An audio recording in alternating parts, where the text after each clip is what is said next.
Hi friends, आज के mushroom एक नतून रेसिपि करे देखाबो।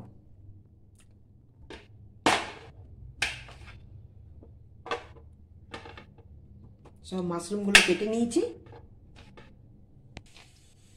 देखो एकटूखानी নুন दिलाम। এবারে এগুলো সব গরম জলে আমি একটু ভাপিয়ে নেব। ফুল সেদ্ধ করব না, একটু ভাপিয়ে নেব। একবার এটা আটা দিয়ে পোষা করে দিয়েছি, নিশ্চয়ই তোমরা দেখেছো, এর আগে রেসিপিতে দেখিয়েছি ওটা আমি। আর এই গরম জলে যদি কিছু নোংরা থাকে সেই নোংরাগুলো জলের মধ্যে থেকে বেরিয়ে যাবে। এবার এটা চাপা ঢাকা দিয়ে দিচ্ছি একদম। এগুলো হালকা ভাপানো হয়ে গেছে, জল থেকে এবার এগুলো তুলে নিচ্ছি।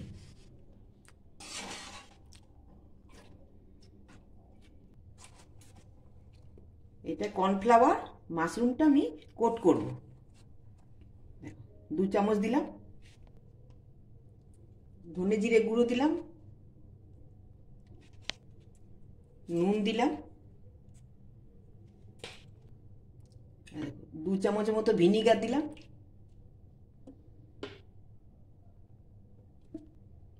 চিলি সস দিলাম 1 চামচের মতো। আর একটা নতুন জিনিস দেব, এটা দেখো, এটা কিন্তু চালের গুঁড়ো নয়, এটা হচ্ছে ভাজা চিড়ের গুঁড়ো। যতটা লাগবে দেব, আবার মেখে নেব, তারপর আবার দেখব কম হচ্ছে আবার একবার দেব। এমনি করে এটা একটু জল দিয়ে দিয়ে মাখবো।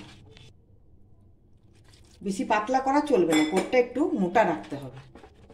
এমনি করে সবটা আমি গুলে নিচ্ছি। টাইট হয়ে গেছে, একটু জল দিতে হবে। আবার আমি এটাকে এইভাবে ভালো করে গুলিয়ে নেব। দেখো, এটাতে আদা আর রসুন একদম মিহি করে পেস্ট করে একটু থেতো করে নিয়েছি, বুঝেছো? এটা এর মধ্যে দেবো। দেখো থিকনেসটা দেখো। এবারে কড়াই তেল গরম করে এগুলো এক একটা করে দিয়ে ছাঁকবো।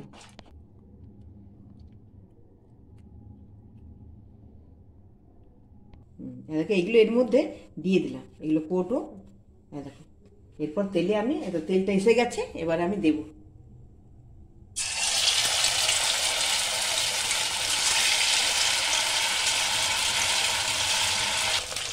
দেখো এগুলো হয়ে গেছে এক ঠিক করে। এবার দেখি উল্টানো যাচ্ছে কিনা।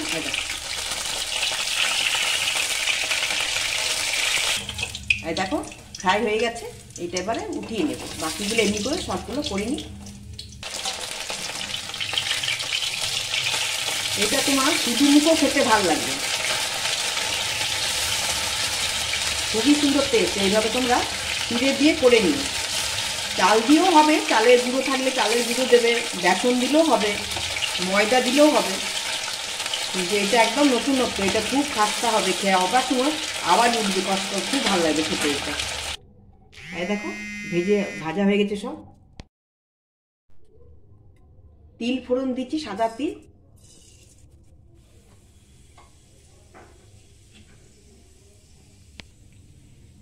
দেখো পেঁয়াজগুলোকে এইভাবে কেটে বের করে নিয়েছি, হালকা ভেজে নেব, বেশি ভাজবো না। আর দেখো রসুন আছে, আদা আছে, আর একটু রসুন আর আদা হালকা থেতো করে নিয়েছি, হালকা থেতো করে নিয়েছি। দেখো আদাটাকে এভাবে পিস পিস কেটে নিয়েছি, রসুনও কুচি করা আছে, আর ক্যাপসিকাম আছে, পেঁয়াজ তো দিলাম। এগুলো সব একবারে একসঙ্গে দিয়ে দেবো সব। হালকা এটা ফ্রাই করে নেব।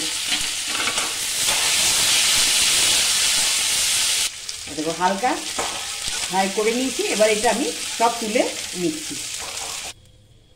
দেখো তেলটা বেঁচে গেছে, এরপরে একটু এতে বাটার দিয়ে দিচ্ছি। বাটারটা গলে যাক। এটা একটু 1 চামচের মতো ময়দা দিয়ে দিলাম। এটা একটু ভাজবো। দেখো একটু হালকা রং আসবে, স্মুথ হয়ে গেল একদম, দেখেছো বাটারটা দেওয়াতে। আর রিফাইন অয়েল যেটা ভাজার পর বেরিয়েছিল সেটা দিয়ে মিশিয়ে করেছি, খুব সুন্দর টেস্ট হবে। দেখো এই ভাজাগুলো এর মধ্যে সব দিয়ে দেবো। দেখো হালকা এটা মিশিয়ে নিলাম। এর মধ্যে এবারে একটু জল দেব।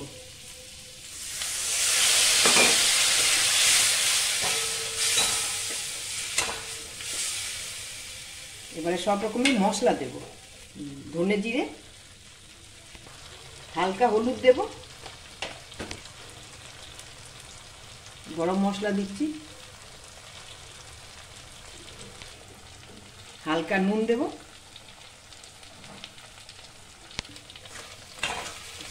নাড়াচাড়া করে নিলাম। এবারে একটু জল দিয়ে দেবো বেশি করে।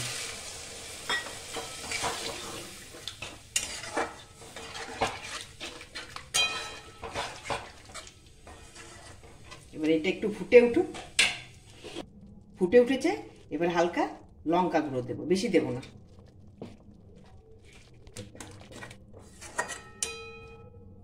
এবারে এটা মাশরুমটা এবার দিয়ে দিচ্ছি।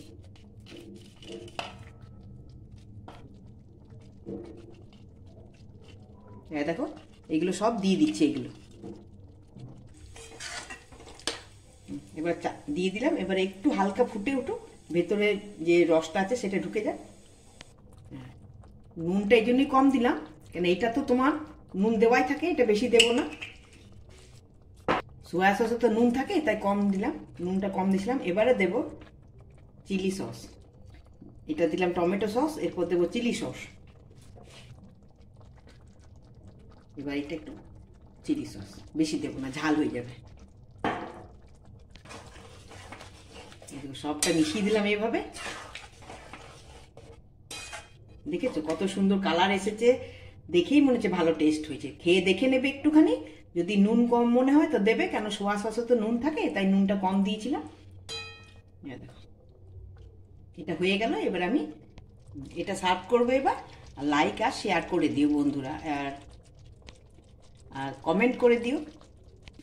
গ্যাসটা অফ করে দিলাম, দিয়ে এবার এটা অরিগ্যানো একটু দিয়ে দিলাম, বেশি দেবো না, একটু দেবো, এইটাতে টেস্টটা নিয়ে আসবে। একটু উপর থেকে তোমার চিজ ঘষে দিচ্ছি। দেখেছো কত সুন্দর লাগছে দেখতে। এইভাবে করো, করে খেও।